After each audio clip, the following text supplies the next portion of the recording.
The moment his eyes met mine, something shifted inside me. It wasn't loud or obvious. It didn't announce itself with a crash or scream.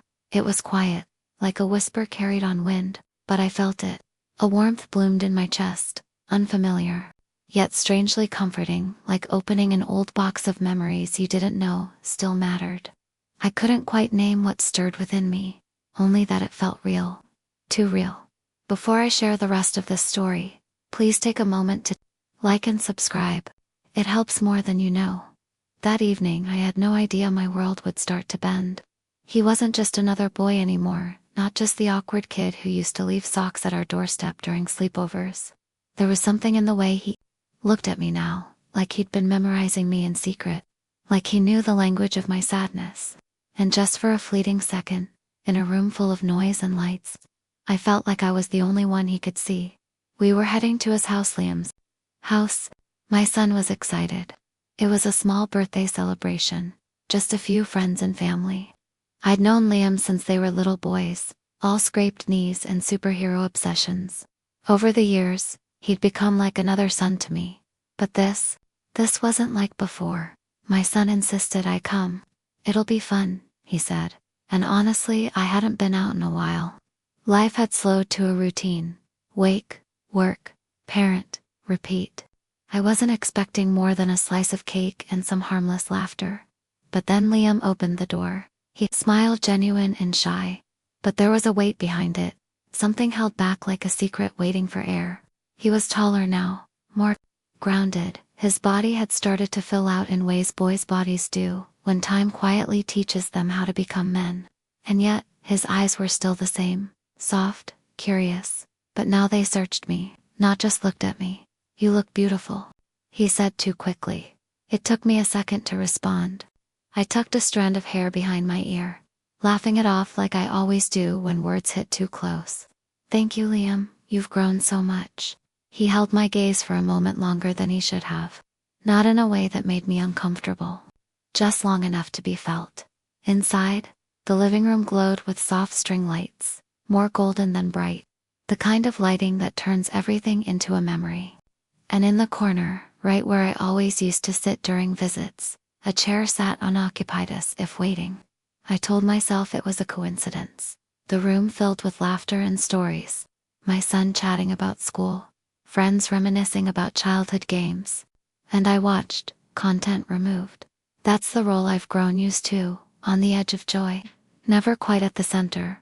But Liam kept glancing at me. Not shy, not bold, just searching. Like he was asking a question I didn't know how to answer. Yet hours passed. The house buzzed with life. But eventually, I needed to breathe. I stepped outside into the cool night, letting the quiet wrap around me like a shawl. It was peaceful. Still, the kind of silence that lets you feel your own heartbeat again. Then footsteps. I was hoping you'd step out, Liam said softly. I turned. He stood a few feet away, his voice no longer the casual pitch of a teenager, but something steadier, calmer. It's loud in there, I said. He nodded and came closer, careful not to cross that invisible line. I remember how you used to sit out here during our parties. You'd bring chips and soda and just watch us run around. You remember that? I asked, a little surprised, a little touched. I remember everything about you. The air changed. He looked away quickly, maybe unsure of his own words, but the truth had already landed. It floated between us, suspended like mist, not uncomfortable, just unspoken. You've always been kind, I said gently. Loyal, sweet to my son. That means everything to me. His eyes met mine again, and they held something more than just gratitude. But it's more than that for me, he said. It always has been. And in that moment, I didn't see him as my son's friend anymore. I saw him as someone who had grown quietly alongside my life, noticing things I thought no one noticed. You're young, Liam, I whispered. I know. But I'm not confused. And I'm not a kid anymore. I looked away, heart fluttering in a way I hadn't felt in years. Not out of lust, not out of danger, but because something in me had been sleeping, and he had stirred it gently. You don't understand what that means, I said, unsure if I was trying to convince him or myself. I do, he replied, stepping closer. It means I've cared for you longer than I probably should admit. I've seen the way you smile, even when you're tired. The way you linger just to check on us. And you don't even know how beautiful that makes you." I blinked quickly, willing the tears not to fall. There was nothing inappropriate about his words. They were honest, respectful, and yet, the lines blurred. I felt seen in a way I hadn't in years. "You don't have to say anything," he added. "I just needed you to know. Even if nothing ever comes of it. I needed you to hear it once." I could have brushed it off, pretended it was a fleeting feeling. But something inside me recognized the truth in his voice. The quiet affection. The way he saw me, not as someone's mother, but as someone worth knowing.